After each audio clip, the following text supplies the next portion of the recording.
The Dice Tower, episode 566. Inserts. To keep or not to keep? That is the question. The Dice Tower is made possible by listeners like you. Thank you for your support. This episode is sponsored by USAopoly. Share laughter and make memories. Welcome to The Dice Tower, a podcast about board games and card games, and especially the people who play them. In today's show, Mandy and I talk about some of our recent plays, take a look at a couple of apps, and talk about the inserts that come in your game box in Victory Points. I'm Suzanne Sheldon. And I'm Mandy Hutchinson. Welcome back to the podcast, everybody. It is GenCon week. Whoa. Mandy, I'm not ready. Are you ready? I'm not ready. I am never ready for GenCon, and you will know this when I'm there with the wide-eyed, oh my goodness, what's going on stare.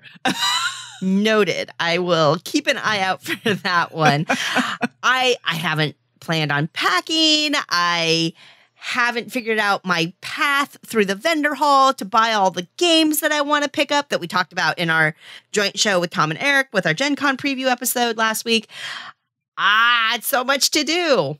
And we've got to prep for the live show. Yes. Oh, yes. We've got something fun in store for everyone. Yes, we still got a lot to do before we leave. So I'm excited for that one. I don't want to spoil it, but I'm super excited about your idea that you came up with, Mandy, for our little live show contribution.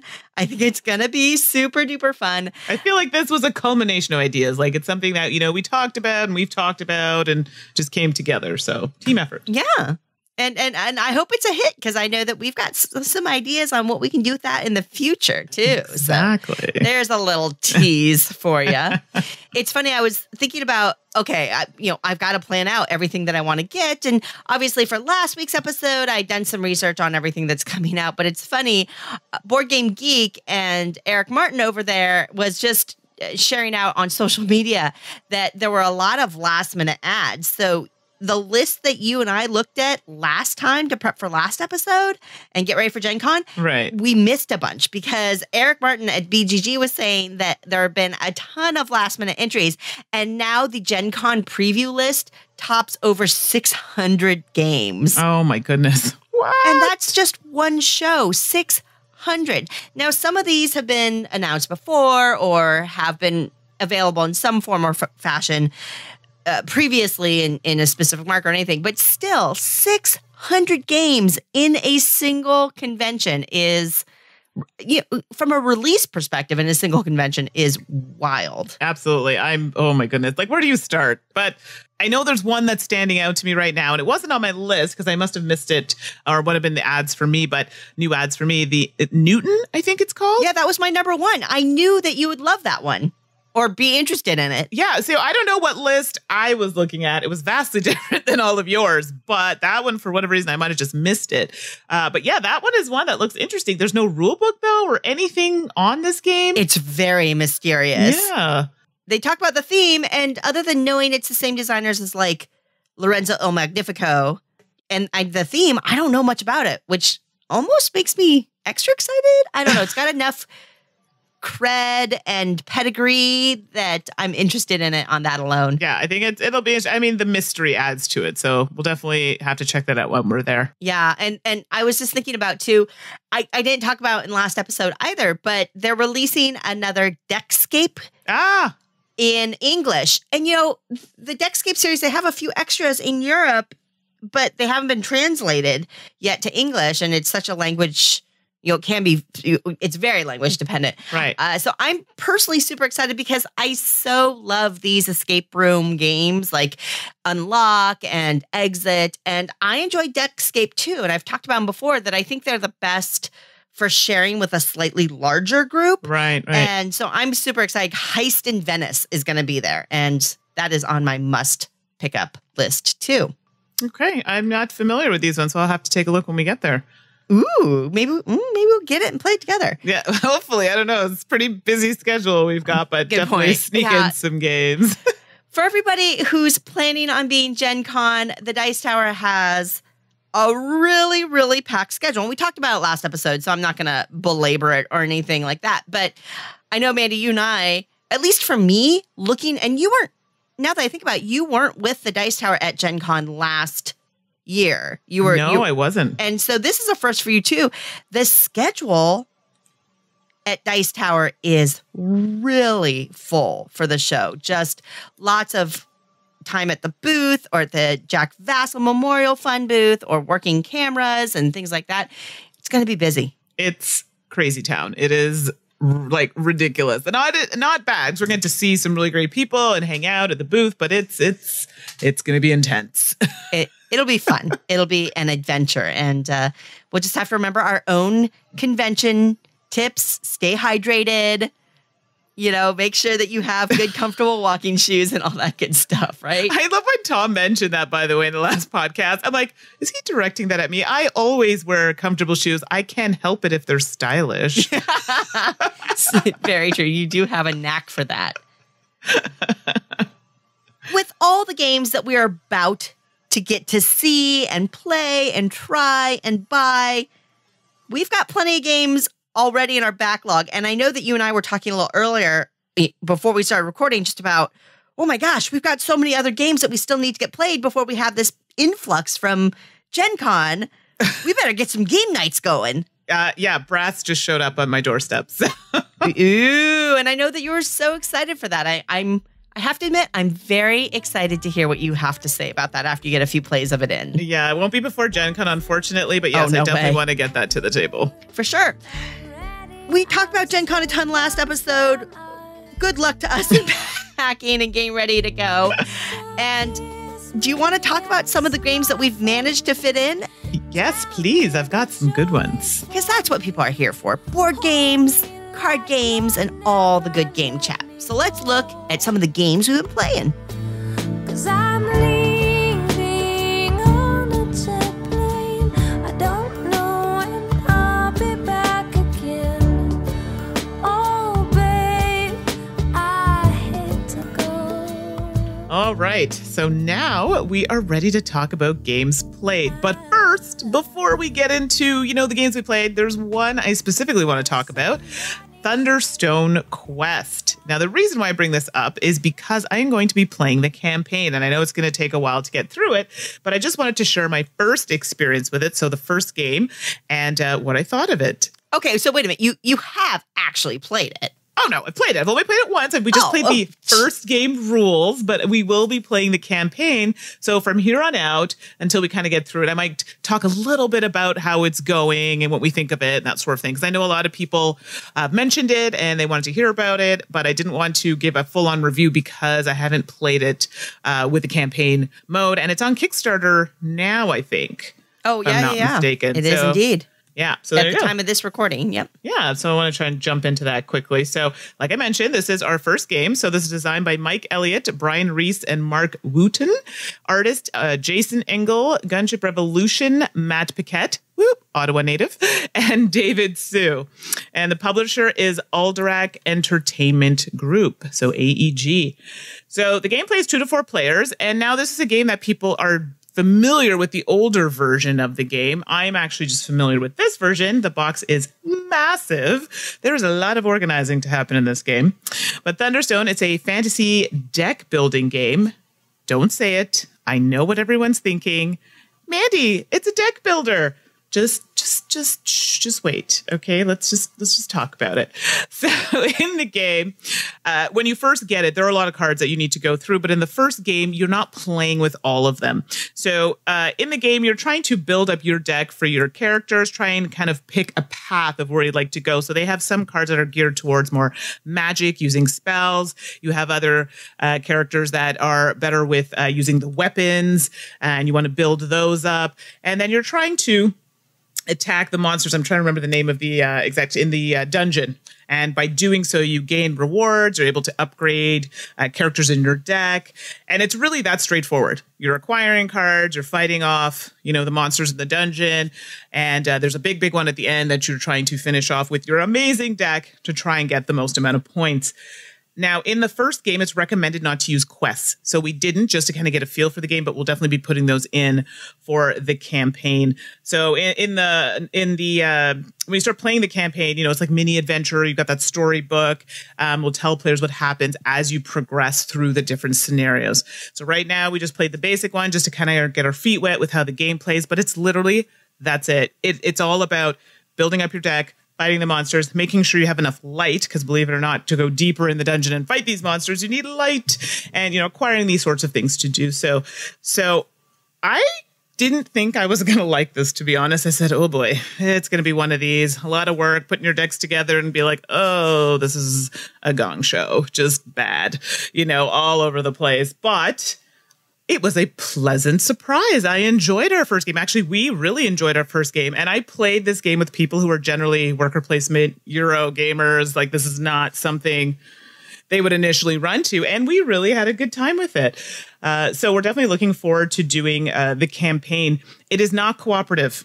I get asked this a lot, and it seems like it would be, because I know when I first played, I thought, oh, it's cooperative. I believe with the Kickstarter that's out now, there is a cooperative mode. But as of right now, no, this game is not cooperative, even though it can kind of come across like that.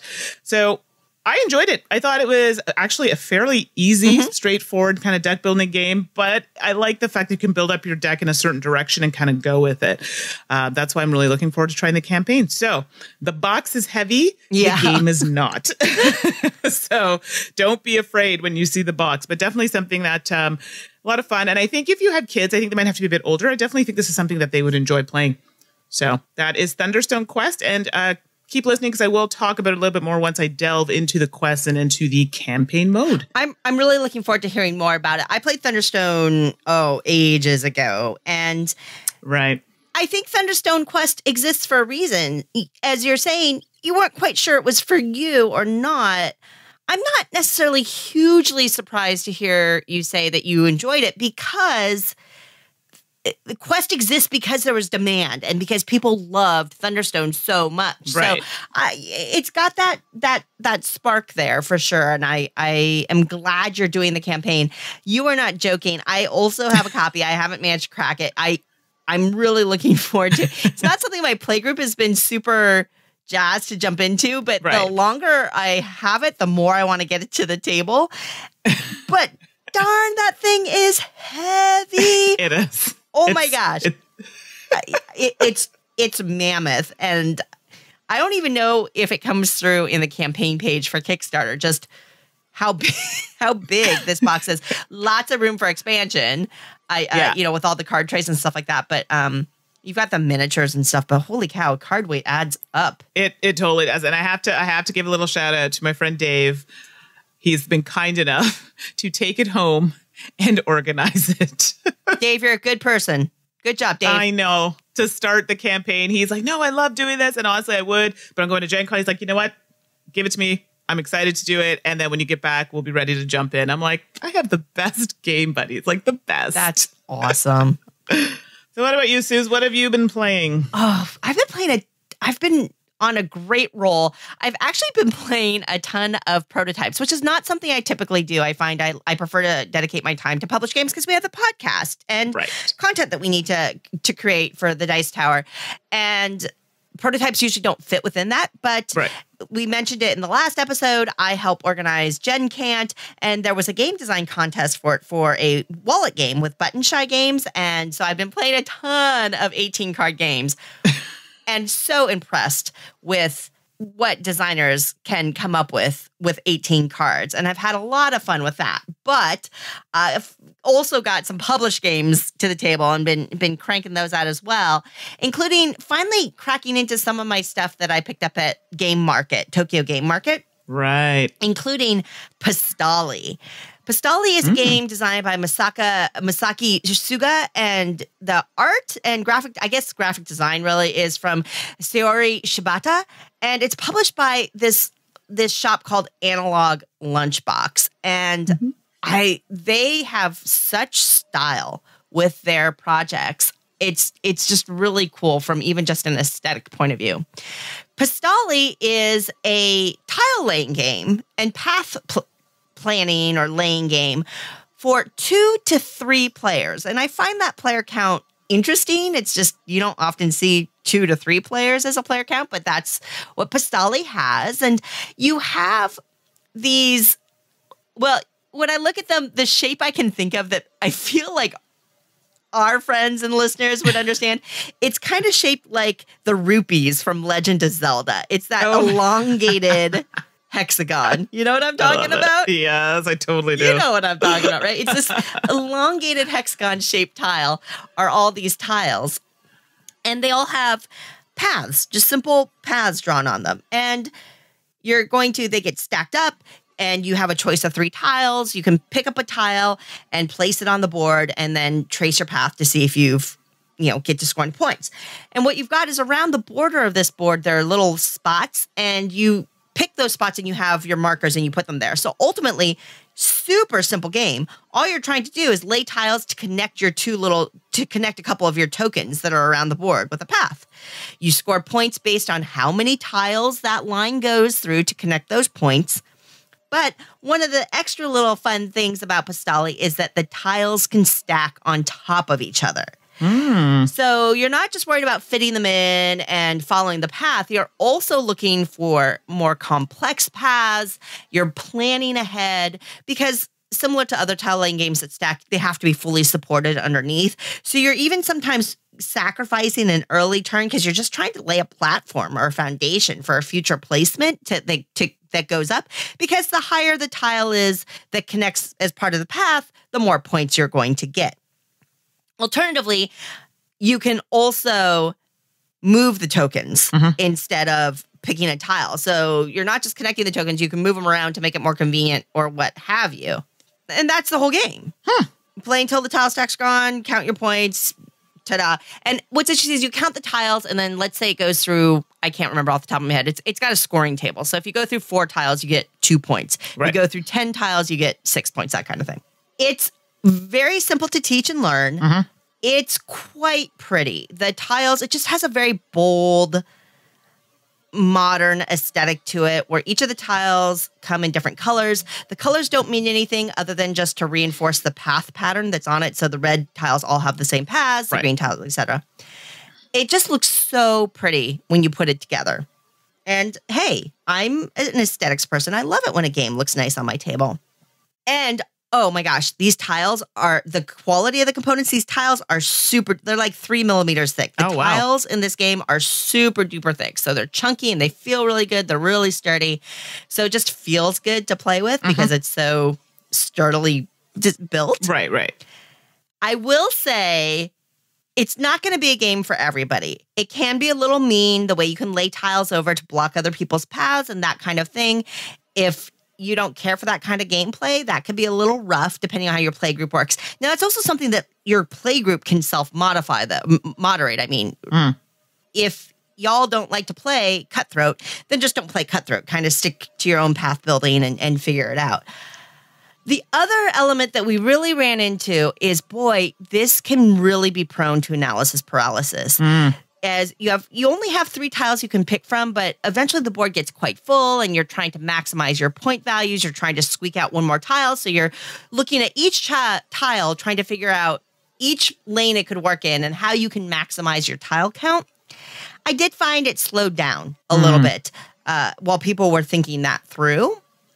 Personally, it didn't really bother me, but I know that that's something that some people don't care for. I think the game's simplicity and straightforward rules, its elegance, its beauty. I love these puzzly stacking path things. I think that's clever and interesting to play. I really like it. It's not going to be for everybody. And I'm sorry, it is hard to get outside of Asia. It's something I picked up at Game Market, which it's funny. I get a lot of emails. Oh, it sounds like you know a lot about Game Market, and how do I do this, and where should I go? Folks, don't ask me any questions about Game Market. I've never been. I pre-order through the Game Market website, and then I have a friend that ships the games to me. That's my only secret. So, Passtally, it's been available. I think it was available on Board Game Geek The Geek Store had copies, and there are web shops that specialize in picking up these kinds of games and getting them over. So you can get it.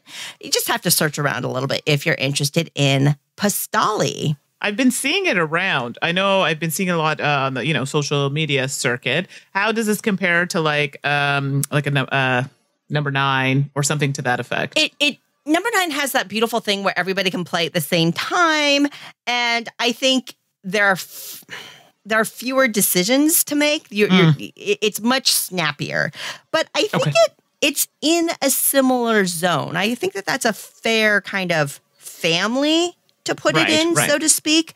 But I would say number 9 is faster, much faster than a Passtally would be.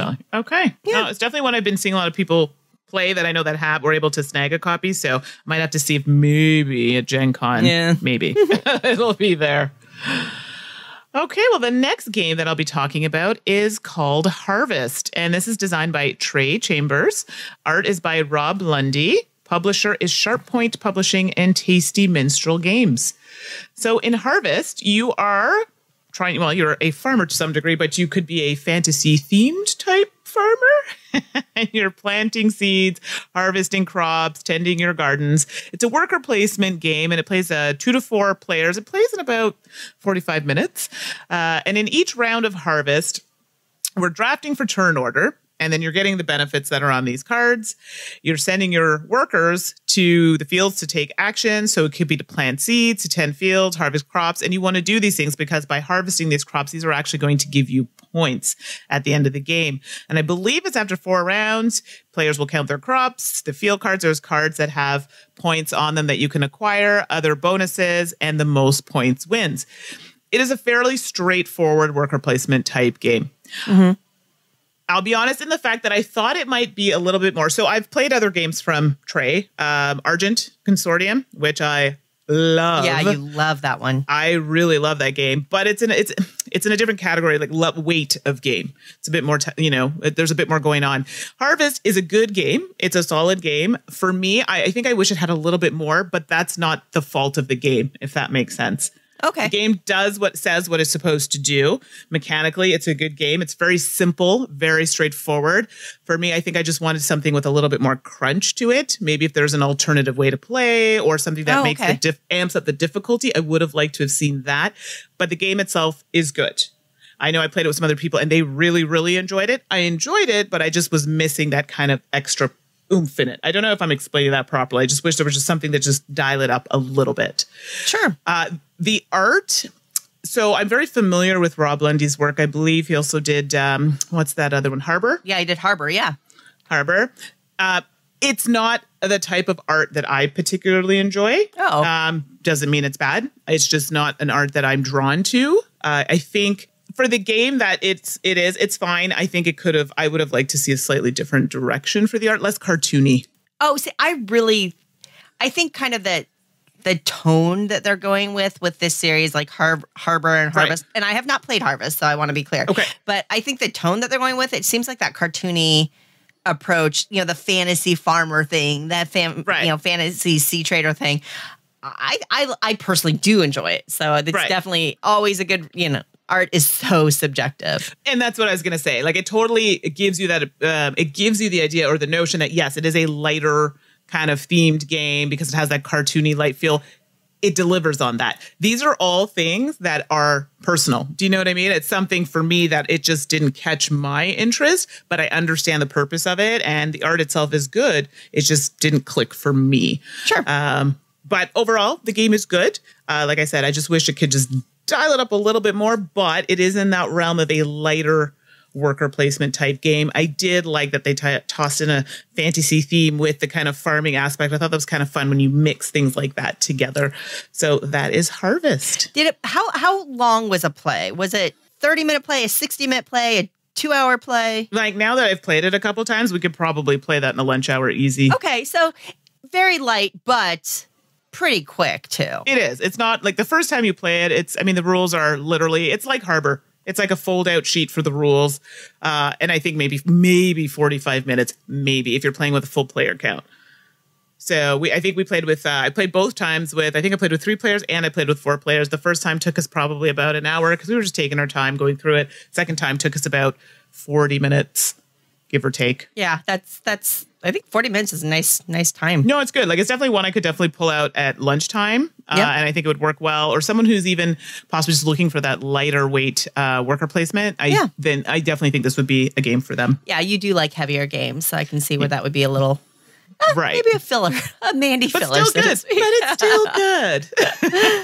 Well, I wanted to talk about Century Spice Eastern Wonders. I know Tom's talked a little bit about it before, but heck, I got my plays in and I'm really excited to talk about it. So I'm going to talk about it too.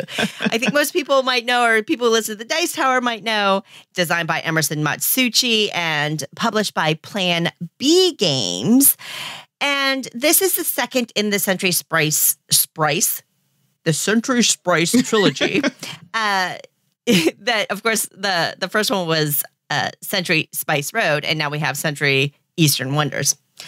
And they share some similarities in that they have the same kind of resource thing. It is largely a resource management game, but instead of just kind of hand management, now this one really uses basically pick up and deliver with a map. So you're in a sea ship and you have a modular board with tiles. The tiles each have some kind of resource exchange system on it. So 1 red cube for 3 green cubes or whatever. Actually, that wouldn't happen, I don't think, in the order of the resource priorities. But anyway, and you're just moving your ship around, collecting resources, exchanging resources, all in the hopes of getting your cargo full of the right resources that you can go to port with and trade for scoring tiles. And that's the whole game. It really is just cube exchange, traveling around, getting those point tiles. There are, of course, a few other things. There's personal player boards that have a grid of little squares, and then you cover them up with little outpost pieces, little wooden huts. And as you go to different places on the board, you can put down an outpost token, which is what actually allows you to access the action that's on the tile. The added bonus of that is, well, there's kind of 2 bonuses to it.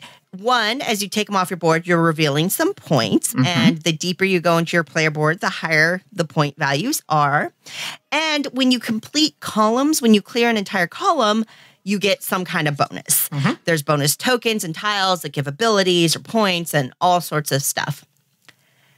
And I really like this element of the game because you can only remove, where you put your outpost, where you take it from on the board, it's based on what type of tile you're putting it on. So, and of course, now I'm going to forget all of the spices involved, like a goof. And so it's, if you're on a yellow tile, you pull an outpost from the yellow zone. I feel it's ginger. Maybe I'm confusing that with, what's that other Century. game? No, I'm thinking of, from Grail Games. Kashgar. Oh, yeah. Anyway, it looks like ginger. Resources, spices. And I like that element of it a lot. Overall, I like Eastern Wonders a little better than Spice Road. I really like route planning in general. And so Eastern Wonders offered a little bit of route planning. I really like that. I like the variability of the setup. So every time maybe there's a really cool combo of exchange rate that's right next to each other and you kind of want to optimize for that. Or maybe you're all spread around and you're going to have to really plan on what you give and take on. And I like that of kind of changing setup thing and what it offers to the gameplay. But then I combined, for those of you who don't know, you can combine Century Eastern Wonders with Century Spice Road. And I was really excited to try this. This is the part I haven't tried yet, so I'm excited. Yeah. They call it Sand to Sea. Century Sand to Sea. And going through the setup and reading the rules for the setup made it sound super fiddly. And I was a little kind of squinting sideways at it a little bit as we were setting it up. But once you've done it, you realize, oh no, wait, this is really, really simple. Basically, all you're doing is taking the cards and you're adding the cards from Spice Road to the basic gameplay of Eastern Wonders. And I will tell you right now, spoiler alert, this is my favorite way to play these games. Ah, interesting. The Sand to Sea experience I just really enjoyed it. basically what it does is it changes it up. So now you have cards, so you can take a card, you can play a card, you can move, or you can rest. And you're going to use a little bit of that hand management. And what that really does is it adds some options. Maybe in Eastern Wonders, you're a little limited by the board layout or by the choices you make or where you are or who gets to a spot before you. Now with the cards basically give you a few more options, and it kind of opens up the gameplay in a really nice way to me. And then I really like how it changes the move mechanism. In Eastern Wonders, you move one spot for free, and then you have to pay a cube for every other spot you want to move. In Sand to Sea, you use the cards. You trade cards for movement. And it works so well because when you play a card, it goes to a left-hand discard. When you want to move, you can pull cards from your hand to move and from your discard. It's a little weird mechanism. I mean, that you can, but I loved it. I loved that flexibility and that choice because similar to Spice Road, the other element of this game is that hand management. You keep on playing cards and then you have to take an action to reclaim those cards. So that kind of timing and planning comes into play with Sand to Sea. And again, that is something else that I super duper enjoy about the Sand to Sea combo. So I think the cards add just enough. It opens up the gameplay. It doesn't make it too complex. And I think it works beautifully. So if I had to rank my Century experiences right now, it would be Sand to Sea is my favorite, then Eastern Wonders standalone, and then Spice Road standalone would be my order of preference of playing Century. But yeah, I think it's a really cool thing. Spice Road was kind of a nice, light, very straightforward game to introduce it. Eastern Wonders kind of notches up the complexity a tiny bit. And then boom, you get Sand to Sea that feels really like a rich gameplay experience. Yeah, Sand to Sea is the one I'd really like to play. I was worried it was going to be fiddly, but from the way you're making it sound, it really isn't too bad at all once you combine the two together. No, really, it's not. The way the rules were laid out for the setup, it got us to the proper setup, so no problem there. Arguably, the wording, at least it didn't click with the way my brain thinks through step by step. So I was like, oh my God, I got to do this and then this and what? Oh my gosh. And then you realize, oh no, it's just take the deck of cards, give out the starters, and then set up Eastern Wonders like normal, basically. Right. No big deal. Okay. I like that. Straight to the point. Yeah, I'm excited to definitely try that one out. You should. Yeah, for sure. And the last game I'm going to talk about is Unfair. And you're going to wait. Unfair? It's been around for a while. Well, I'm cheating a little bit, but it's Unfair. It's okay to talk about older games, Mandy. Come on. It's not the unfair part. It's the plus expansion part because the expansion there you go. Nice. is currently on Kickstarter. I know. Please don't email me and say, Mandy, it's on Kickstarter. Don't talk about it. Sigh. But Unfair's not. So we'll talk about both. So Unfair is designed by Joel Finch, artists Nicole Castles, Lena Cossette, David Forrest, and Philippe Poirier. Published by Simon Limited and Good Games Publishing. So Unfair plays 2 to 5 players, and it's a tableau building game. So it's really straightforward and Unfair. You're trying to build the city's greatest theme park. The game takes course over 8 rounds. Now, playing with a game changer card can actually shorten this, but 8 rounds is the norm. And in the game, you're playing event cards, which give you some bonuses, or they can be kind of mean to your opponents. You want to build attractions and you want to upgrade your attractions and your rides using park cards, because these are going to give you these little icons, which you want lots of, because at the end of the game, each attraction or ride you have that has a lot of these upgrades on them, it's more points for you. And you also want to complete blueprints, which are kind of like objective cards. So some of the things I alluded to help you score, basically trying to get those blueprint cards done. Because if not, you're losing, like, I think it's minus 10 points a blueprint card that is that's incomplete. Building the tall attraction, so lots of upgrades. Trying not to take a loan, because those also cost you a little bit. Your staff, because staff are worth points. I think I've covered. Oh, and yes, and you have a super attraction you can build, which also garners you some points and some abilities throughout the round. Whew, so that is a lot. Now, something I forgot to mention is in the game, you work with themes. So they have, I think there's a jungle theme, there's a vampire theme, there's, I think there's about 4 or 5 in the original, 5 in the original, excuse me. And the expansion adds a few more. So it adds aliens, it adds Western, it adds B-movie, and dinosaurs. So they all add something a bit different. With the alien, now you can build buildings, but these aliens have a new technology in the park, and they have a completely different currency. So I called it alien goo, but I think it's like alien influence is the technical terminology. So these add some really fun things to your park, and you can actually abduct other people's guests. Kind of fun. And we have B-movie and Western, which in the Unfair game, it had these cards that showed a panorama at the bottom, and where you place them in this is important because it can get you can score for having larger panoramas. Versus in the original game, they didn't score for anything. So now they're actually making it a part of the game. Oh, okay. That's cool. It's glad that they actually used it for something. And we figured it might be going towards something. And then there are dinosaurs. So I was excited for the dinosaurs until I ended up putting one in my park. And I had to roll dice every time a certain round came up for events.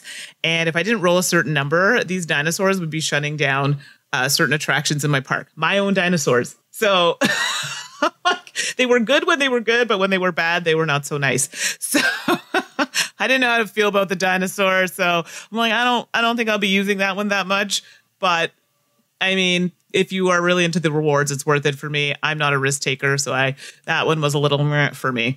But overall, I like the game Unfair. A lot of people talk about it being really mean. Yeah, it's really take that, and it is a take that type game. However, I have played this game multiple times, and on my other channel before I came on with Dice Tower, we did a playthrough of Unfair, a full playthrough, a full review, and we were not mean at all. I've played this game several times with the expansion, and we were not mean. I mean, there were a couple of times where someone might kind of said, hey, I'm going to shut down your park or shut down an attraction in your park, but it was once or twice that it happened the entire game. And guess what?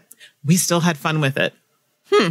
Yeah, we're not vicious players. We're not mean. We kind of throw something out here and there just to, check this out. But honestly, there were so many good rewards that we could get just doing good things for ourselves. We didn't see the need to do really mean things to other people. And we still really enjoyed it. And I made sure to play with a variety of people. I had played it multiple times, played with a new person in our group, it was his first time playing it. And then I played with some other people who had played it a couple of times. And we all had a really good time. Nobody tried to be really mean with each other. We thought it was really good. We weren't crazy about the dinosaur theme. Sure.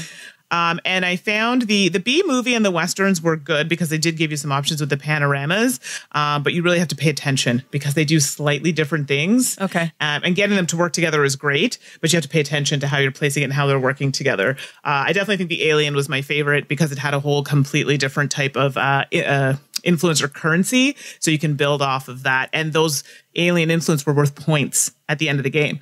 So I just liked there was another way to kind of score with a completely different type of influence. So I thought that was really fun. And it worked well with the regular themes. And then there's also new game changers, and these can add some twists to the game, which I thought was neat. I think that's awesome. And I mean, you don't care for the dinosaur one, but you don't have to play with it. You don't. You get to choose what packs you want to play with. I think that that's actually really cool that you can kind of customize your gameplay experience or randomize it if you want to. And that's, people always talk about replayability, right? Which I am forming stronger and stronger opinions on. I will tell you that. But when you have all those themes that you can mix and match, there's a ton of variability in there. Yeah, and what do people want in a game? You want a game that you pay money for it, and you pay a lot of money for games, but you can play it a bunch of different ways, and it's new, fun, exciting, or interesting. That's important. And I like the fact that you can play this game how you want. Mm-hmm. You don't have to be mean. You don't have to be nice. You can be whatever you want. Well, and Mandy, I got to say, that's kind of tickling my brain in terms of maybe that's a future Victory Points topic, because I think mean games, I even talked about Passtally just earlier about how that could be you can cut people off and things like that. And is it a function of the game or is it a function of the group? What games like, for example, Kemet is, you will not win by turtling and just hanging out. It's a game specifically designed for aggression. Right. And I love it, even though it's not, I love my dry multiplayer solitaire games. I love those, but I love Kemet as well. And I think part of it is that that is the core thing. Everybody has to do this thing against each other to have, that's part of the game. But then games like Unfair or Passtally, where does that group dynamic, where's the line between the game mechanisms and the group dynamic and kind of that social contract about how you want to play that game for enjoyment? Right. When it comes to quote unquote game meanness. I think that could be a super fun thing to talk about. I think it'd be great because this comes up a lot. And another thing that reminded me is when I was at Dice Tower Con and I played Rising Sun for the first time. Everyone was telling me how, there's so much negotiation. I'm like, negotiation, not my type of thing at all. Mm-hmm. So I was really worried about playing it. I'm like, great. And when we played it, can I be honest with you? There was very little negotiation that happened in our game because we're just not those types of players. And guess what? We still enjoyed it. So I like the fact that there are games that gives you options of how you want to play it. I'm sure it's a very different game when you do negotiation, but that way worked for me for my first play. So who cares? You had fun with it. Exactly. So I like that. And, you shouldn't be able to tell me like you have to play this way. And there are some games that are like that, but then you have that choice of not playing those games. Yeah. So this is Unfair with the expansion. It is currently on Kickstarter, I think, for another week or so. You'd probably know better than I would, but I think by the time this airs, it'll be at least another 7 or 8 days, if not more. And Mandy, I actually want to take a second here. Normally I don't do this, but I did want to point out something because you just happened, and I know how you work, sister. You just happened to pick a couple of games to talk about that happen to be on Kickstarter right now. Oh, look at that. And I want to make it clear to people that you are not incentivized. No. You received a preview copy. I did. But I did. Beyond that, you are not incentivized or encouraged or compensated to talk about it in this window at all. It honestly just worked out that way. And I think sometimes people I think it's fair of us to kind of be transparent about that. Sure. So that listeners, for you all out there listening, you understand where our motivations are coming from. And for this kind of thing, it's just what we've been playing and what we've been enjoying.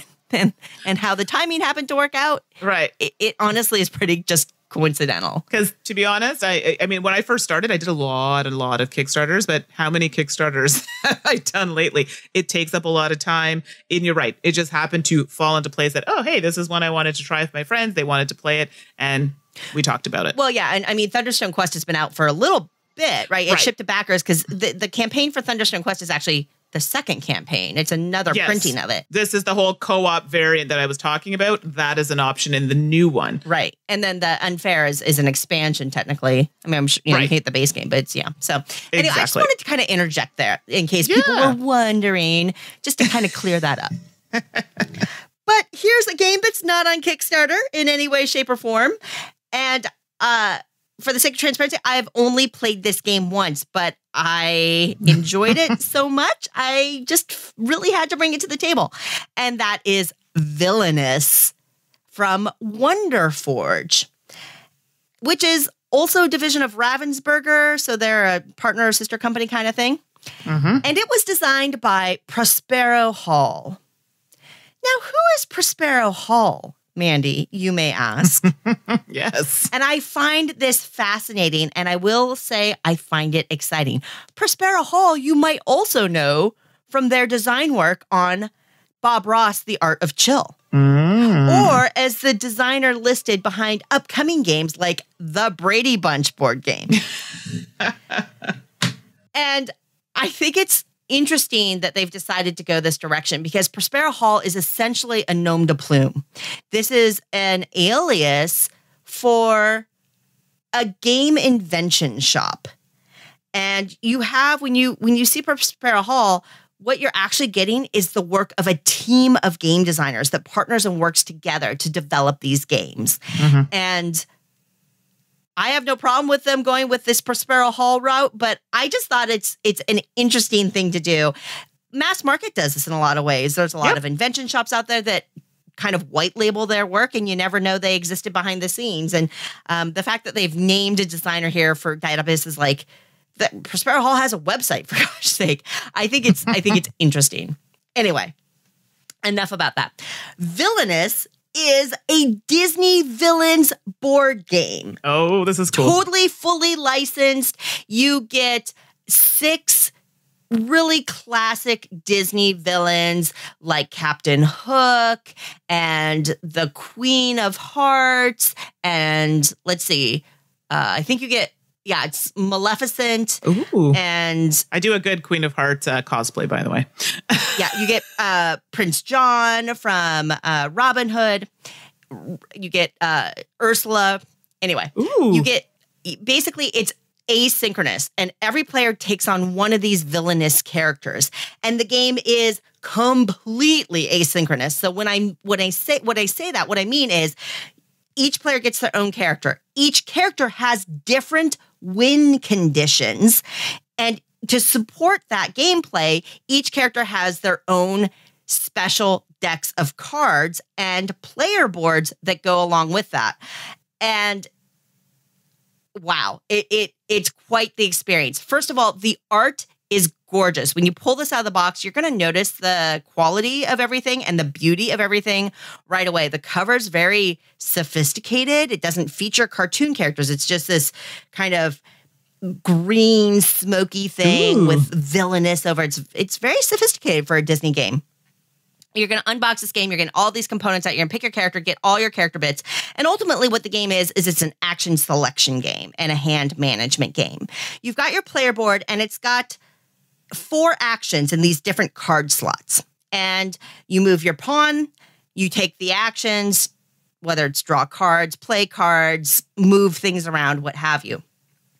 And you're trying to achieve your own specific goal. So in the case of Maleficent, she's trying to get 4 curses on the board. But the Queen of Hearts was trying to play croquet and get her wickets out. I mean, it's just wild, all the different win conditions that you have to juggle. And as you're taking these actions, you sometimes have to deal with heroes. Again, you're playing the villain, so heroes are your enemies. So once in a while, a hero's going to come out, and when a hero sticks, they actually cover up some of your action spots and impede your gameplay, which is a really great mechanism. I mean, it stinks when it happens to you, but from a mechanical point of view, it's really, really cool. So the heroes are coming out. Then you have cards that allow you to deal with those heroes and fight them off. You have allies, and you have items and things like that. And it's kind of hard to talk about the game. It's much lighter than a game like Vast, but it's similar to Vast or these other games where there's so much asynchronicity. I like that. It's hard to cover off on every single thing. Right. Because there's so much going on. But that's the core of the game. You're playing cards from your hand to take actions or throw heroes at other players, fulfill your goals, get rid of heroes until hopefully you get your win condition first. Right. And there's even little player pamphlets or character pamphlets that give you an outline of what your deck is and kind of nudges you about how it works together, which I think is a really nice little touch. It's to that component quality thing as well. One of the things I'm disappointed in is that there's no artist credited for example, the BGG listing. Now, I can understand that because it uses a lot of Disney art. And what I'm unclear on is if it's new or just refactored art or whatever, because all the art had a very similar look to it. Right. It looked like it was all fresh, but it was all very, characteristic. But then the backs of these cards, I cannot express.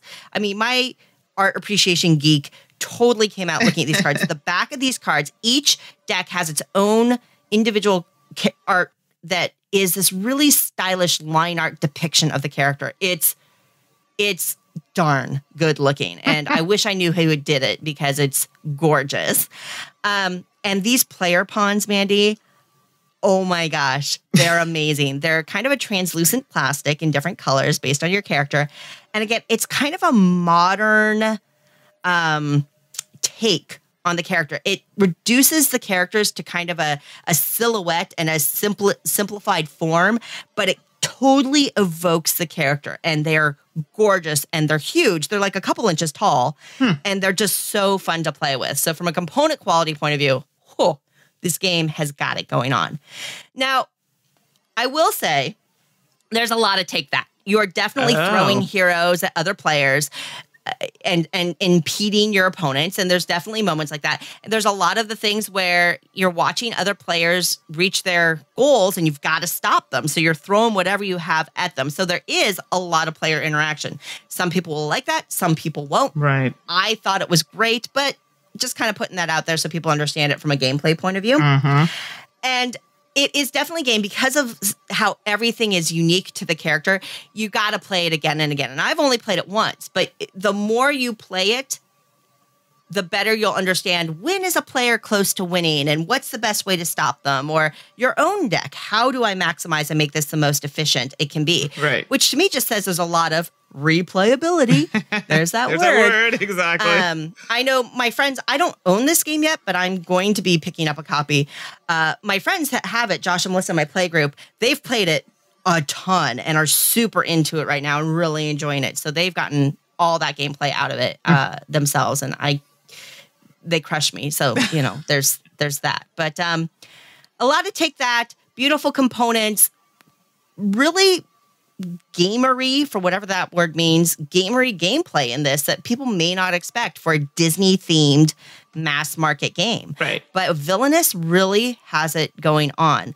I will also say, because it's Disney, some people may think it's for kids. There is a lot of reading. So if your child can read like simple chapter books and stuff like that, that's where you're going to start. So maybe 8+, somewhere in there. I wouldn't, like, this is not a game maybe my 6-year-old would play without a lot of support. So I wanted to kind of set that age expectation there as well. But Villainous, it is a winner from that Dear Prospero Hall. And I cannot wait to play more of it. I've been seeing so many people talk about it. I thought it was a Kickstarter that I missed out on. I'm like, oh my goodness, it sounds fantastic with all these Disney characters. I've heard people talk about pre-ordering it, and they're like, oh no, it's available. Like you were telling me that you can get it just potentially at a game store. I mean, we'll wait and see where in Canada, you know, it's going to be available. But I'm excited to play it. I mean, even just looking at it, I initially... Mandy, this is so up your alley. I don't know about the take that part, but Yeah. just all the characteristics and the style and look of it. And even the hand management and action selection part, I think you'll like it. Because people think I'm into take that. I am not. Maybe No. I might... I don't know. Maybe I feel like I have that look that maybe say she likes take that. No, I actually don't love it. So But you are into villains. I am into villains. It sounds dark. That part appeals to me. So yeah, definitely looking forward to checking that out at GenCon as well. So I think those are our games played. Yeah, but let's go. Let's just, how about a digital game played, Mandy? Oh, I like it. Let's talk digital. Let your fingers do the walking in. Tap that app. All right. Well, it is that time to talk about some apps that we've played recently. So I'm going to talk about Cottage Garden. This is designed by Uwe Rosenberg. Artist is Andrea Boykhoff. Published by Edition Spielweis and Stronghold. So this app is available on Android and iOS, and I also believe Steam. I think I missed that here. And this is produced by Digidiced, and it runs about $4.99 US and $6.99 Canadian. So we'll give you a brief overview of Cottage Garden. And in Cottage Garden, players select various polyomino tiles of flower beds from a market grid. So if you're familiar with patchwork, it's that similar type of feel to the game. So you're taking these tiles and placing them on one of your two kind of garden boards that belong to you. Each board has garden elements like pots and things like that, but you're trying not to plant over these items. When your garden is finished, so basically you've covered as much of your board as possible, you receive a new one and you're going to try and complete that one. It's after the fifth round or fifth lap around the market, because the market's kind of a bunch of tiles, and it's in the app, I believe it's in a square kind of format. The game enters the last round. Players with the most points from their completed gardens at the end of the game wins. Now, I skipped over a few things. There's some cats and whatnot in here, which help you out in the game. But if you've played the base game, if you played Patchwork, that gives you a general idea of how the game works. It's a little bit more than that, but it gives you an idea. So I'm going to start off by saying Cottage Garden is not one of my favorite games.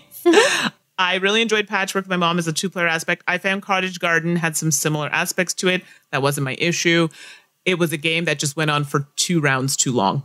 It could have been a lot shorter. It was meh for me. But I said, you know what? Let's try the app because, heck, I play Splendor and it's not one of my favorites either, but I do enjoy the app.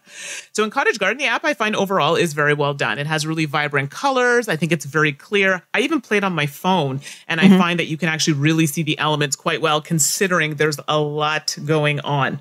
As in, like, there are a lot of little things that you have to pay attention to, but it really focuses on pushing things out. Like if you need to click a button, it kind of, not vibrates, but it kind of pulses out of the screen. So you can see, okay, you need to press that, you know, don't leave it hanging. And I definitely find that's clear. Some of the colors of the buttons kind of blend a little bit into the color. So for example, if it's a green line of commands, so for example, like you need to click this check mark to show you're finished, I do find some of those blend a little bit into the game. And I know they're trying to keep it thematic with the colors, but the contrast could have been a little bit higher there. But overall, very well done.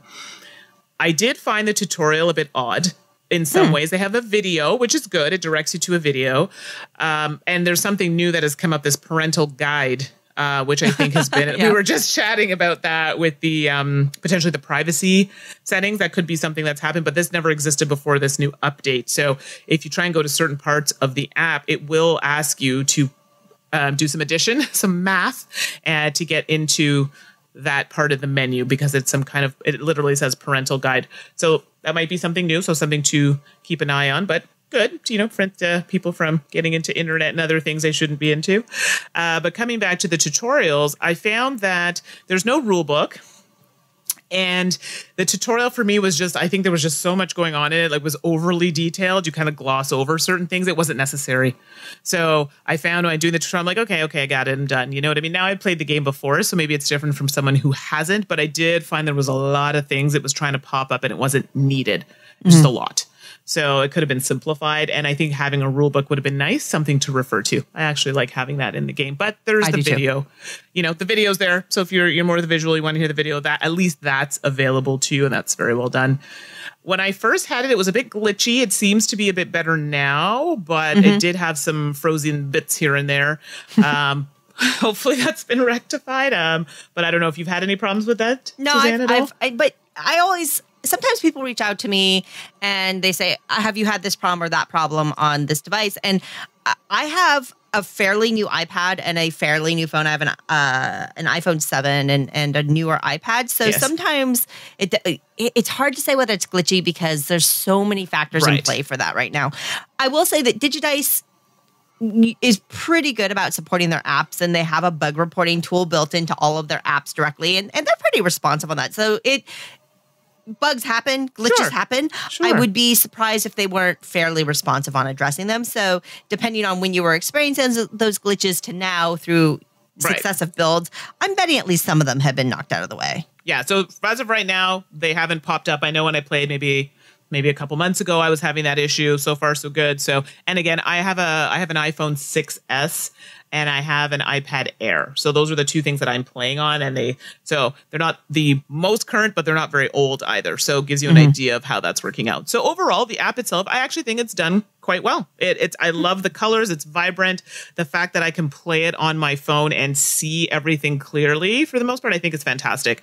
Again, not a huge fan of the game, but I'm actually really okay with the app. It's something that, I can pull out and play this. And I think that's because it's well done. So that's Cottage Garden. Right. I enjoy the Cottage Garden app. Similar, it's not I prefer, now I'm blanking on the name, the fall themed one that came out afterwards. Oh, Indian Summer, which I also enjoy. One over Cottage Garden. And then, of course, Patchwork, I really, really love. But Cottage Garden is solid, and it does have kitties, which is cute. It has cats.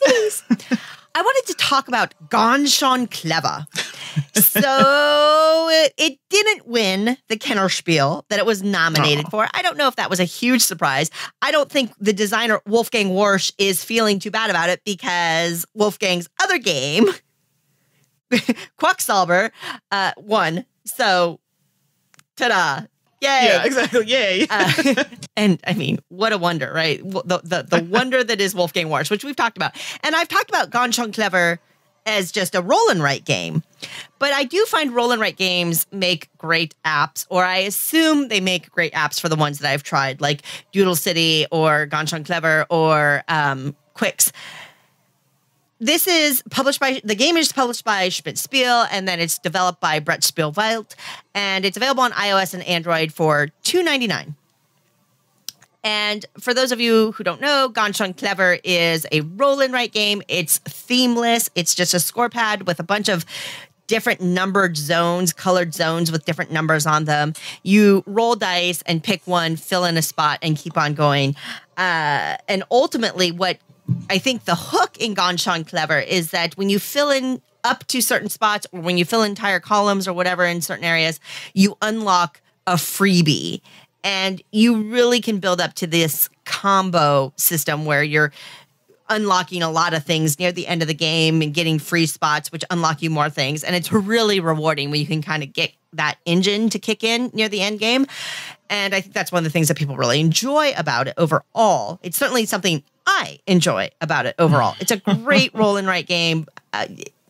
Like I said, it's themeless, but I've really enjoyed it. So, of course, I'm stoked that an app comes out. History-wise, there is an online version of this game, officially licensed online. Just go to the website, click, click, click, and you can play it online. And I've been playing it online on a web browser that way. And then we get the app. And of course, if it's mobile, it's so easy to play. I'm going to play it on my mobile device much more. Well, digging into it, it really seems like the app is just a direct port of the website code. It's very straightforward. And I will say, I feel like this app is pretty rudimentary. It's very feature light. Okay. So there are the rules. There's a scrollable rules built in, which is good. It has the rules in German or in English. So if you speak or read either or both of those languages, you're kind of set on that front. Once you know how to play the game, it's so simple to play. I mean, it's really simple to find the rules online too, et cetera, or play through online, and you'll understand it in a second. So I don't think that's a huge deal. There's no tutorial. And there are just some really basic settings and options that just don't exist. You cannot turn off the sound effects, which I really dislike because it has this thing as you're rolling. It goes, ha-ha!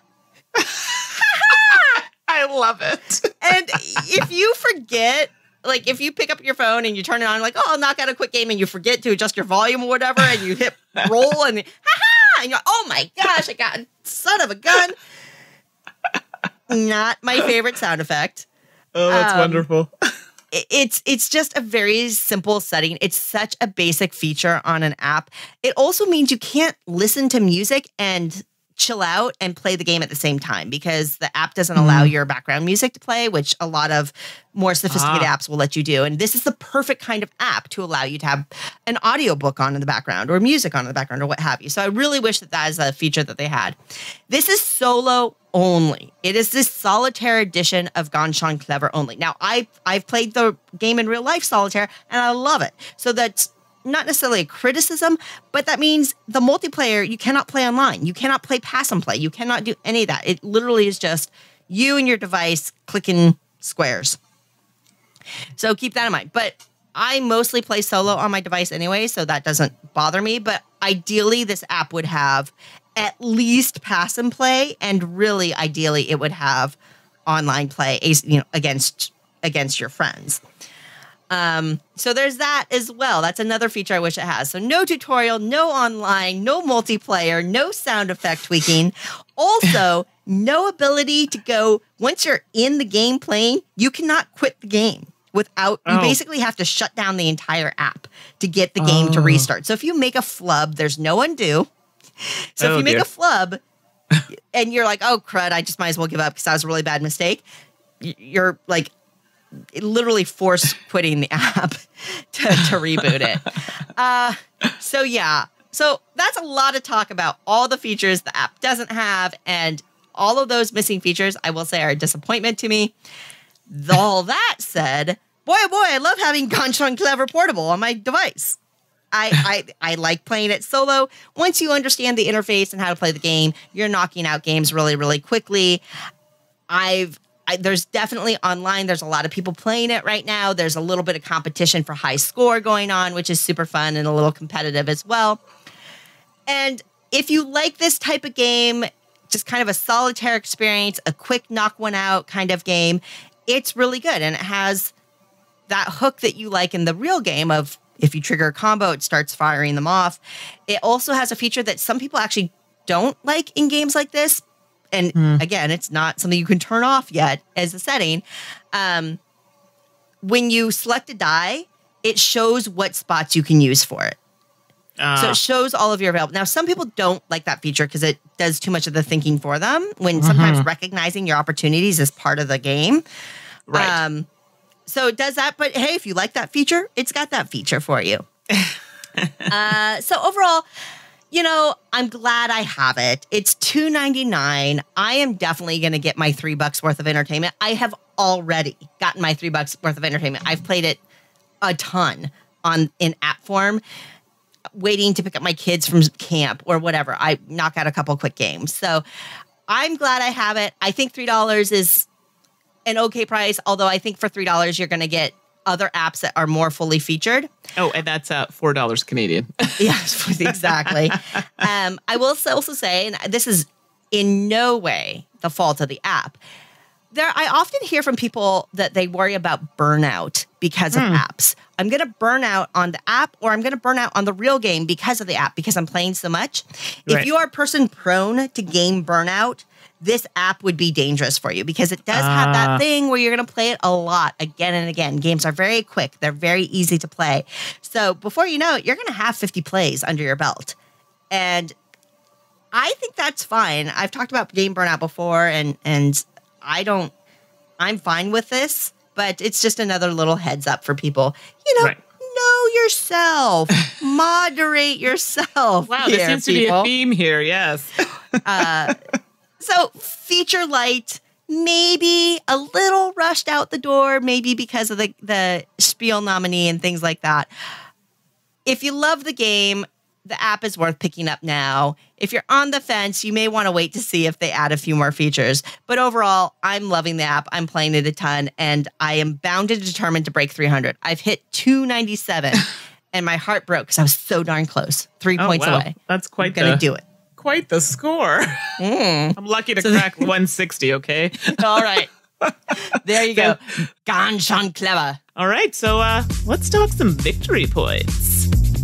We ask, you respond, we discuss. Let's talk hot topics in victory points. I'm really excited for this chat, Mandy. Game inserts.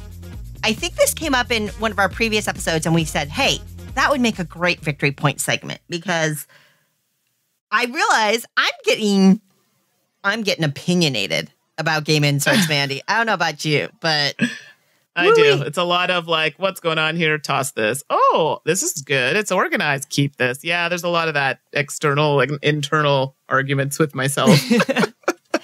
For those of you who aren't familiar with it, in our victory point segment, we like to hear from you. So I put a poll on our Board Game Geek Guild over in the Dice Towers Board Game Geek Guild, and asked, what do you do with your board game inserts? Do you keep them or do you recycle them? But I helped you break it down a little bit.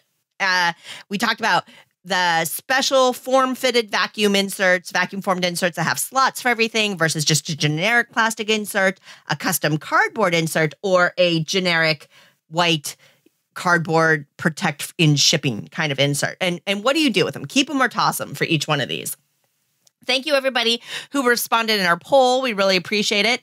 We also asked you to drop your comments down below. And so we've grabbed some of those to talk about as well. And Mandy and I are going to chit-chat about what we think, because we've got opinions too. But Mandy, I'm going to take a quick look at some of the results from the poll. Overwhelmingly, if it's vacuum formed to fit the bits, people said that they kept them. Like 92% of you said, if it's vacuum formed, you keep it. Mm-hmm. If it's a generic plastic insert, a lot of times you see this in the ones I'm thinking about are like the Eagle Griffin egg games or things like that. It just has a standard 2-well plastic insert that they use for everything. And so sometimes you open a game and there's these empty spots. And it's just because they use a generic one, and that's fine. About half of you said you're still going to keep it, though.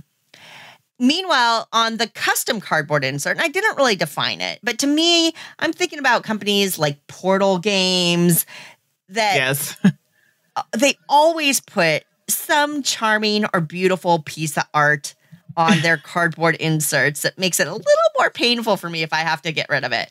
And apparently you all out there agree, because about 75% of you said you're going to keep a custom cardboard insert.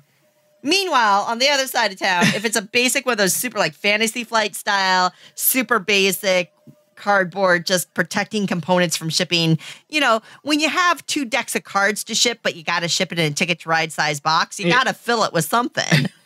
So about 75% of you also said you're going to toss that style of insert. So again, thanks everybody. It was really interesting to see the results. Mandy, what do you do?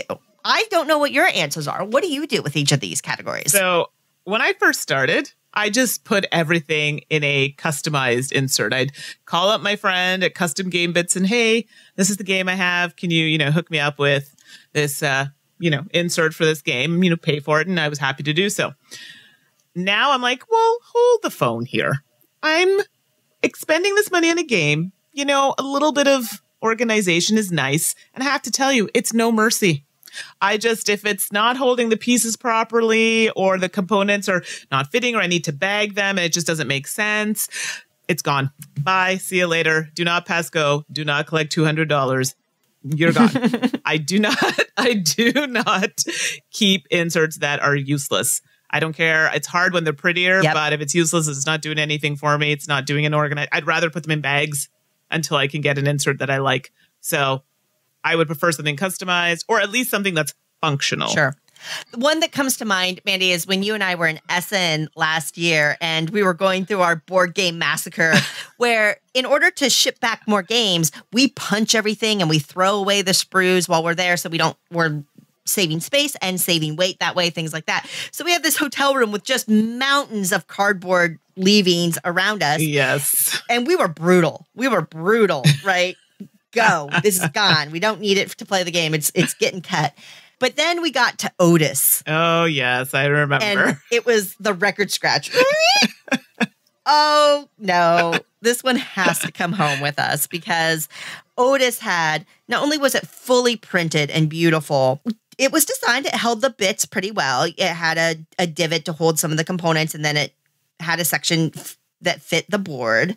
But then what really got me, I was still ready to get rid of it. I know what it is. Really got me was I realized that the bulge on the side, it actually was a component tray with a Velcro closure in the cardboard. That's what did it for me, the Velcro. It nailed it. I was like, yes. I have never seen that in a board game cardboard insert before. Never seen that before. Great. I was so impressed and so wowed. I still have the insert today. I still have the game me and too. I still have the insert. So there you go. Yep, me too. That's a cardboard custom insert done right. I'm telling Say you it right loud now. and proud, girl. But it was functional.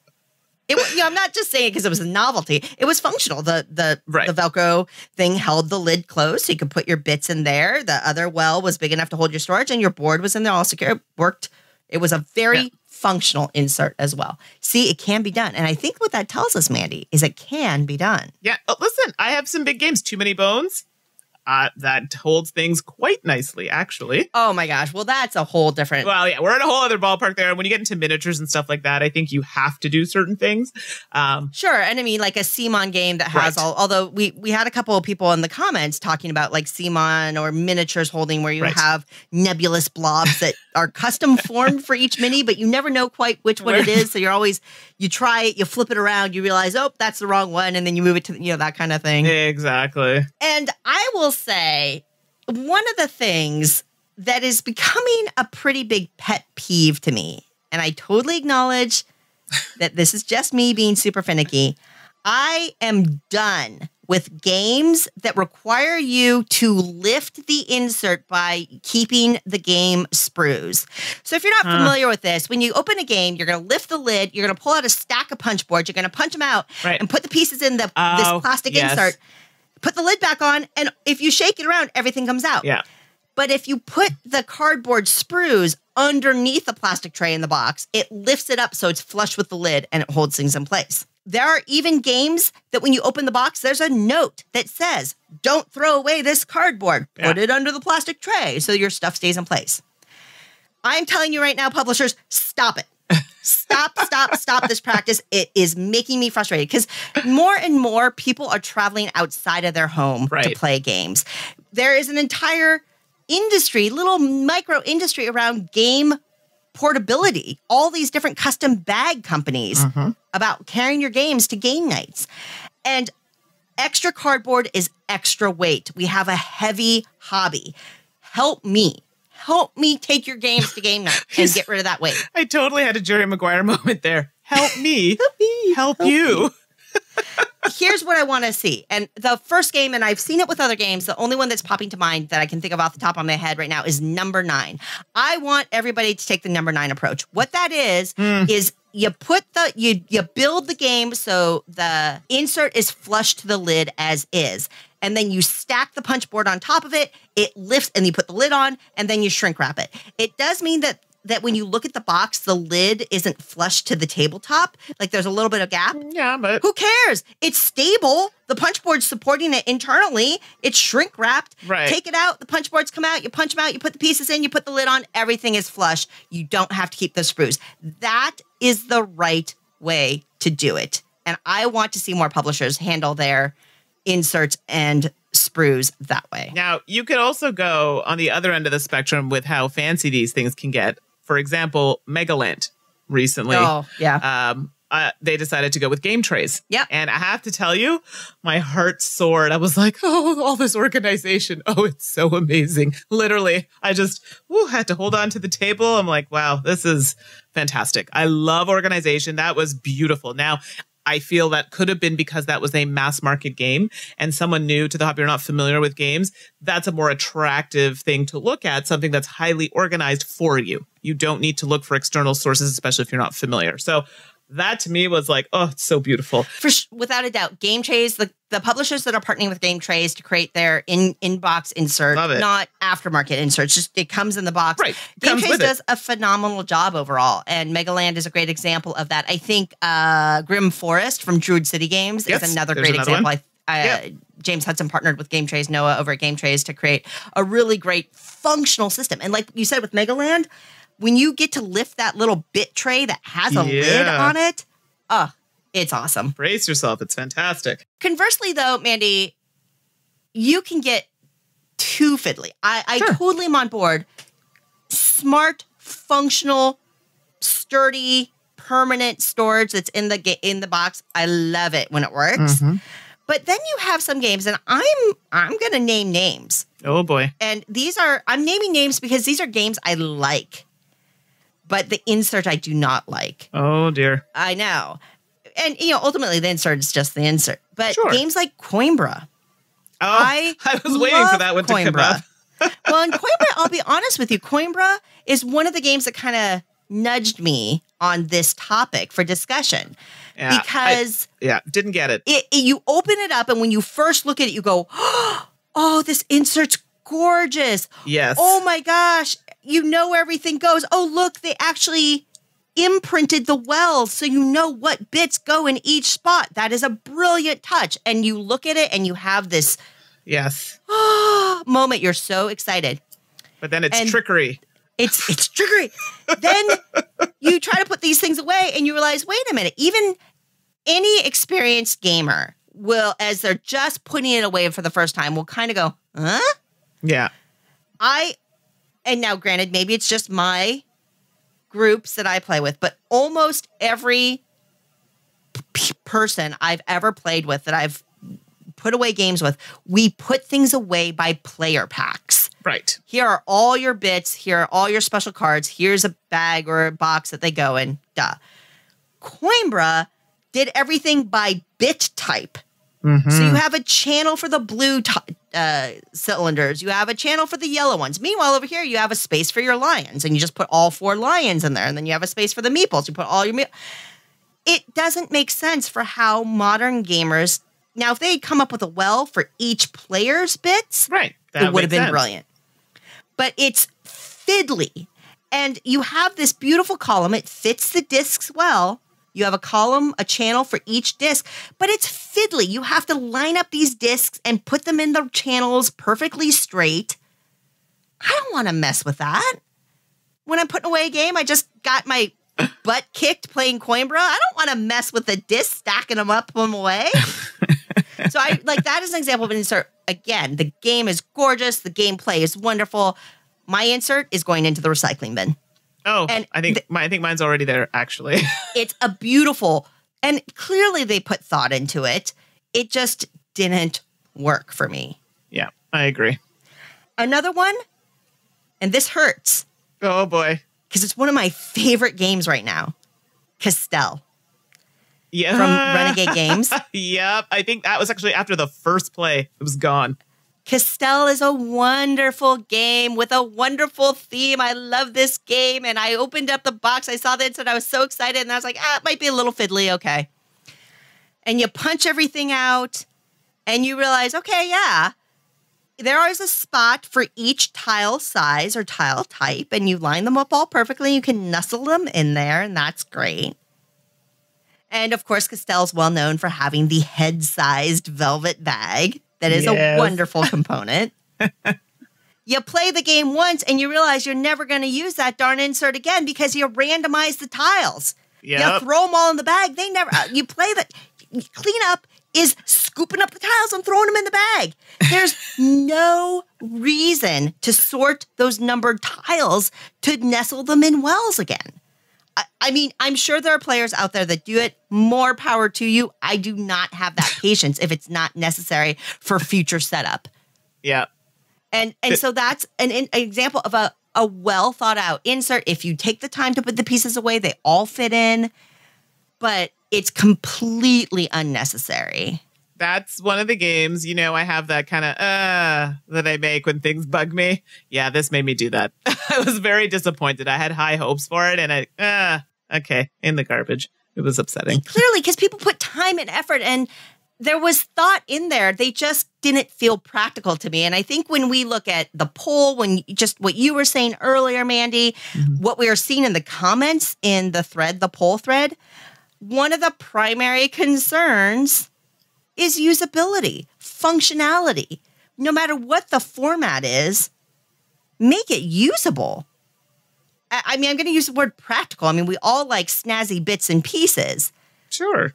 But if the fiddliness, if the time it takes to say, if it helps with setup and breakdown, great. But if it doesn't, get rid of it. Right. It needs to make sense. Save me a buck on the game.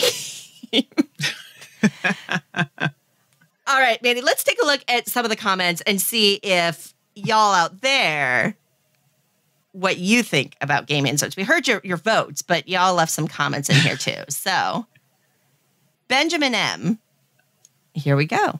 For me, it really depends on whether the insert does a good job of organizing the components so they can be easily identified and enables quick setup and put away. Then I keep it. For example, Dice Forge, which, we're going to have a discussion, Benjamin. If this is the case, isn't the case, I get a Plano box. So Benjamin's saying that they get a third-party solution. Now, Dice Forge is interesting. I find the Dice Forge system so fiddly, laying out all those little tiles in that flat board and then trying to slide the sleeve on without nudging them out of place. Benjamin, you're much more dexterous than I am. Kudos to you. Yeah, I also think it is a fiddly system, but I don't own the game. It was a fun game, but yeah, putting it back was a bit of a It does nightmare. let you identify. It organizes everything nicely. So I get where Benjamin's coming from. Right. If you have the time and you know what, and I can't complain. I just said I like organization. It's doing it. So you know what? I can't complain. Tim F. I ditch all inserts. Most of them are annoyingly stringent on how you put stuff in the box. And we touched on this with a lot of the inserts that are there. And I get that. They're trying to guide you to a certain way to put them back. And I think most people wouldn't mind as long as it makes sense. Mm-hmm.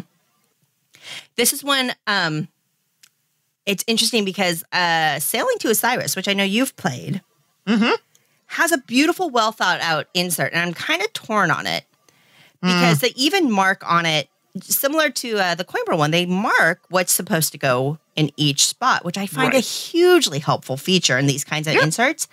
Absolutely. It's just on that line of fiddliness to tuck everything in its right spot. It's pretty easy to identify where it goes.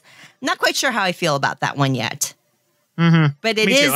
Yeah. Tim uses the term annoyingly stringent. I'm not sure if Sailing to Osiris is annoyingly stringent, but it is stringent for sure. Okay.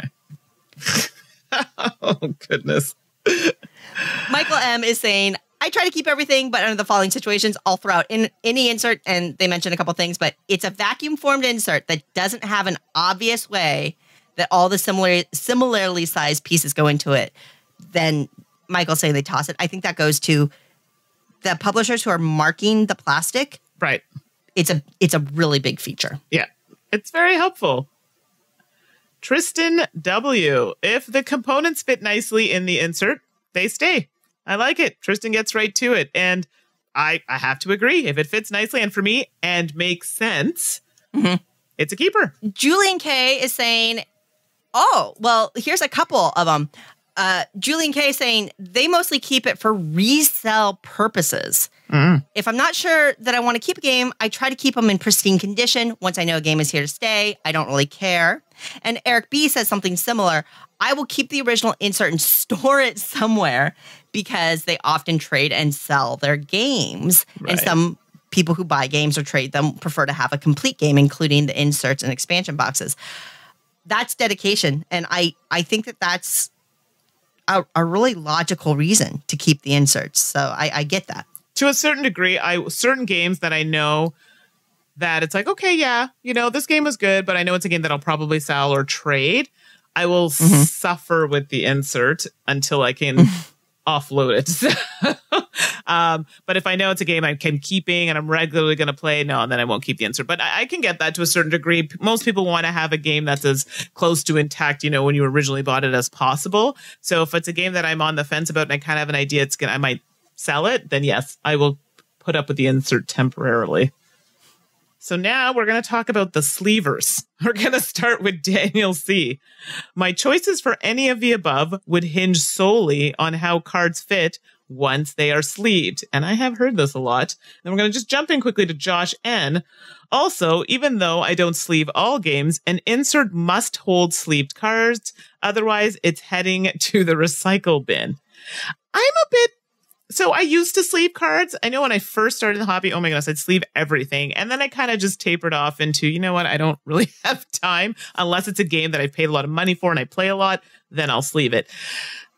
I get it. You want to keep the room for it, but then how does that work if you don't sleeve your cards? Is it still going to fit?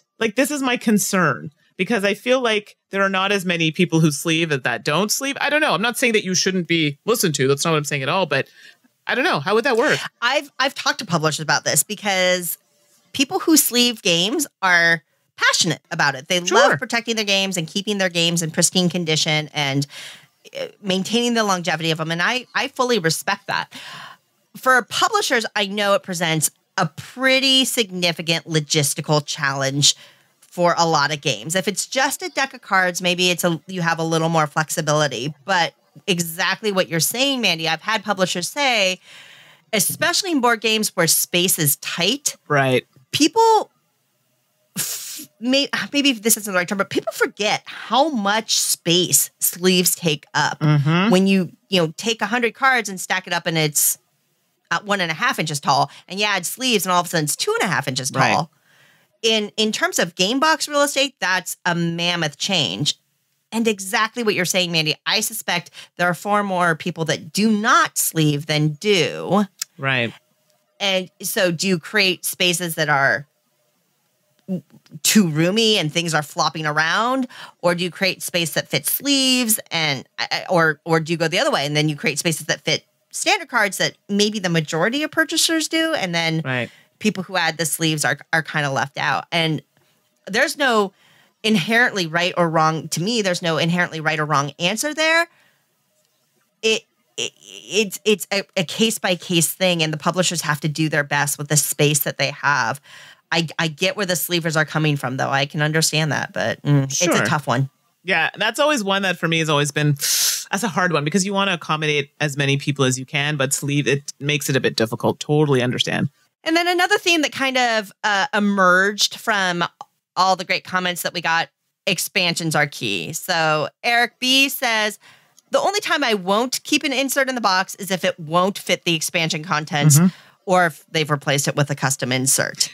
Alan C, missing from the survey is keep until an expansion comes out, then recycle to make room in the box. That's funny. Which exactly, I think.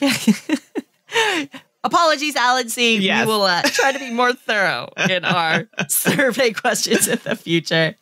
And then Alan H. I usually keep inserts until I can't, i.e., I get expansions, and then they throw away the boxes of the expansions too. Right. Okay. Oh, that's tough for some people. Mm-hmm.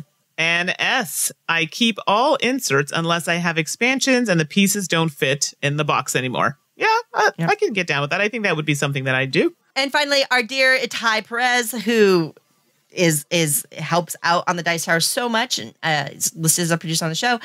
As soon as I get expansions, if throwing away the inserts enables me to have the whole game fit in fewer boxes, I don't hesitate to throw it out. Yeah. So quite clearly, thematically, storage, single box storage is important to a lot of people out there. How do you feel about that, Mandy? Do you condense? I do. Well, I mean, real estate is slim on my shelves right now. So, yeah, if I can, I try to condense as much as possible. I think my latest one that I had the hardest time with was Role Player. That was not going to happen. I think I got everything in except for the new boards and a couple other little pieces, but it's driving me crazy because I'm like, oh, great. Now I have a box that's pretty much empty with the exception of a few boards. So now I'm looking at how I'm going to make it fit. But yeah, I try to just get them into one box. Let's make life easy. Me too. And I've definitely gone through phases in my game owning and collecting career. A while ago, I was much more of a completionist. That's something I had to work through. Right. And when it came to expansions, I would keep the boxes for the expansions too. And then as my shelves filled up, condensing became a thing. And sacrificing an insert to get it all in one box, no big deal to me. What gets me is when there's no insert in the box and you're still scrambling for maybe like you're talking about with a Role Player. It's painful when you're so close. Just I don't want that extra box on my shelf. But I tried. That's a different Victory Points segment. Yeah, that's something else. We'll have to talk about that another time. I think, and you know, just to go back, ultimately, a lot of inserts are just to protect the content in shipping. Exactly. And I remember I was talking about this to somebody, and somebody was passionate that they kept every insert, including the plain old cardboard inserts. And wow. Their position was, no, I keep those. They came in the box. I'm not criticizing that, but even the game maker doesn't intend for that insert to be part of the storage solution. It literally is just intended to protect contents so they don't get dinged up in the box when they're being, on a cargo ship or in a UPS truck or whatever. So getting rid of those is, I almost revel in the recycling of the plain store. Yeah, there's no hesitation. That's just like, oh, open the box. Oh, there it is. Bye. See you later. It's gone. And then we only wanted to talk about in-box inserts. There's a whole nother thing that we could talk about with third-party inserts, like the wonderful people at Broken Token and Insert Me and Rob Searing and their custom inserts and stuff like that. Maybe that'll be another episode too. Actually, it should be. We have custom game bits here, and their inserts come assembled. Ooh. Ha ha ha. And the creator actually lives just down the street, so it's great. Well, and here's another thing that we can bring up too. I've purchased a few custom inserts and I love them, but then talk about painful when the expansion comes out and you've paid for a custom insert and the custom insert doesn't hold the new expansion. Ouch. Oh boy, this is going to be a part 2 will be happening. There we go. Part 2. And we can really give her. But I think that's solid for part 1 of our insert chat. Clearly, from the votes and from the comments, gamers have opinions about their game inserts for sure. Well, what do you think, Mandy? Is that a wrap on another episode of the Dice Tower? It is. We gotta get ready for GenCon. Oh, I can't even. Don't forget, everybody, you can always email us your questions, Suzanne@dicetower.com. And Mandy, that's Mandy with an I, at dicetower.com. As always, thank you, everybody, for listening and joining us for all this game chat. It's always wonderful to get together with you, Mandy, and talk up games and play games. And it's wonderful hearing and meeting you all out there. Maybe at GenCon, we'll meet some of you, and we welcome that opportunity. Please come by the booth and say hi. Tell me why I'm wrong about game inserts. Tell Mandy why she should love all deck builders and all space games. She loves hearing that. Oh, absolutely. And at GenCon, that's where our next episode is going to be recorded. Episode 567 is going to be recorded live at GenCon with Mandy, Tom, Eric, and myself. And finally, don't forget, for all of you who cannot go to GenCon, there's a little thing called GenCant. It's gencant.com. Visit the website. It's just designed to bring a little bit of fun and excitement to the wider population during GenCon, because sometimes you feel a little bit of that missing out sensation. So GenCant is kind of designed to be there to fill in some of those gaps. There's a big raffle where there's over 100 games that publishers have donated to give away. And there was a game design contest in partnership with Button Shy Games for an 18-card wallet game. Mm-hmm. Those winners were just recently announced. There were two games so good, judges couldn't decide between them. And so they went with both. So there are two wonderful 18-card games that you can download and print at home and play tomorrow if you wanted to. So check out that at gencant.com. Until GenCon, Mandy, I'm going to see you in person. I'm so excited. Yes, it's going to be so much fun. In just a day. Safe journey, safe flight. Same to you. And I guess we'll see everybody at the live show. Ta-da! Bye, everyone. Thanks so much for listening. Bye. Thanks for listening. Promotional consideration has been provided by game publishers in the form of review copies of games. This podcast is sponsored by listeners like you. Thank you for your continued support. And speaking of support, the Jack Vazel Memorial Fund is an organization dedicated to helping gamers in need. Learn more about the fund's mission and how you can help at jackvazel.org. The Dice Tower is produced by Tom, Suzanne, Mandy, and Eric, with assistance from Itai Perez, Derek Porter, Rob Searing, and Jeff Rademacher. Our theme is composed by Timothy Pinkham and arranged by Matt Bellier. And hosting is provided by Cool Stuff Inc. Let us know what you think of the show by posting to the Dice Tower Guild at BoardGameGeek.com, following the Dice Tower on Twitter, or by emailing us at dicetower@gmail.com. And don't forget to visit the other shows in the Dice Tower Network at dicetowernetwork.com. Until next time, from all the gang at the Dice Tower, have fun gaming.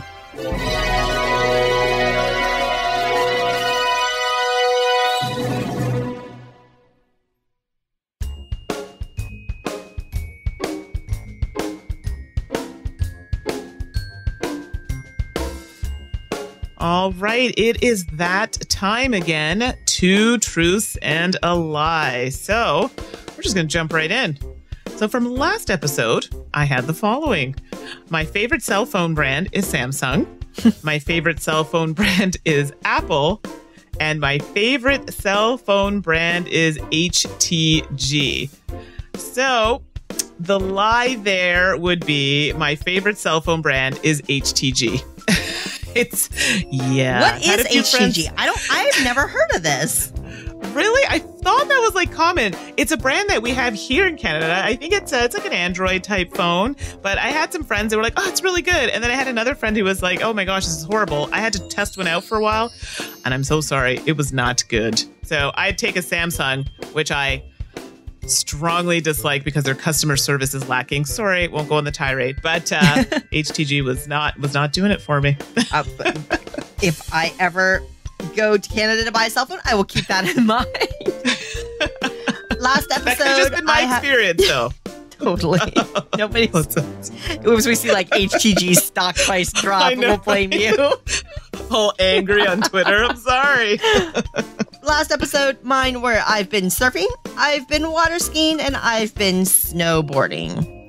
The lie is I've been snowboarding. Never been. Been surfing, been water skiing. I am not a snow activity person. Mandy, someday I'll tell you about my story about the one time I went skiing. Oh, is it bad? Let's just say I never went back. Okay, we'll have to save that story for another time. So, new for this week, here we go. I love BBC Television Network. I love CBC Television Network. And I love Fox Television Network. We clearly went with the entertainment zone. This I did. I love the Mr. Bean series. I love the Monty Python series. And I love the Little Britain series. Good choices. So, good luck, everyone.